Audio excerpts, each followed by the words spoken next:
Chanong muzo kabwiji gore je ban to kwangwin chaje no gwa wada chaje no kon mar chalare dal palgaji chalare dal palakwidu gore je bialar to karoidan kanogdan gore je bialar to kangasdan karoidan lere loidu nyune sharu lere sadu lere loidu nyune sharu lere sadu charungaji salanyam benyo kalinkore charungaji salanyam benyo kalinkore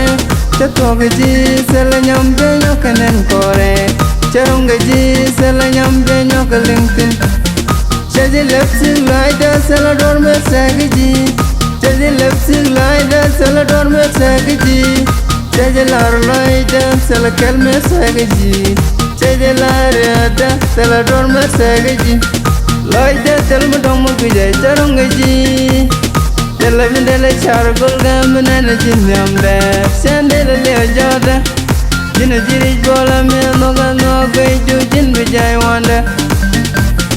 chande fal garan ge chande fal garan chande fal ganyal ge chande gar ganyal chande begar chikebi selaram berep jodu enteno bandongamar charungaji salanyam benyo kalinkore charungaji salanyam benyo kalinkore chatogaji salanyam benyo kanenkore charungaji salanyam benyo kalintin chaji lepsi laida salador me sagaji chaji lepsi laida salador me sagaji chaji lar laida salakal me sagaji chaji larada salador me sagaji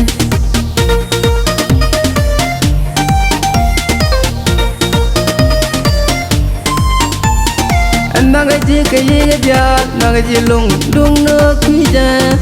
nagaji ka tere kalu nagaji lung dung no kwija nokdan ne sub loida nokdan ne loida wer nokdan ne sub loida chimu gwa loida chi chai loida chimu gwa loida chai chai loida nokdan ne sub loida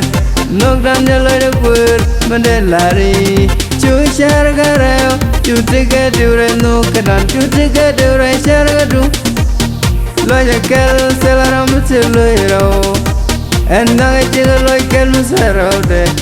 nogdan dela felme latin mandelari chu shargarao chutiga dure no kadan chutiga dure shargadu